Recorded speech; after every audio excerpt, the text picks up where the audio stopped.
It's summertime, which means flies and gnats. Not sure how to get rid of them? Keep watching. Hi everyone, this is Audra with Magnolia Street Garden. And today I'm inside because it is July here and it's hot. And so we're trying to spend as much time indoors as we can. However, with summer, in our location comes flies and gnats inside.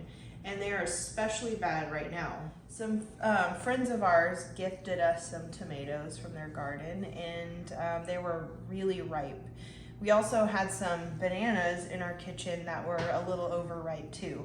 And it seems like if you have overripe fruit or vegetables sitting around on your counter, it's a huge attractant for gnats. To make this fly and gnat catching concoction, you only need two things: apple cider vinegar and soap.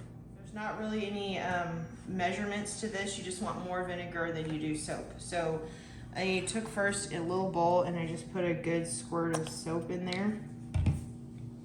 And then I put a maybe ratio 1:4 of vinegar in there. And then you take a little spoon and just kind of gently stir it up.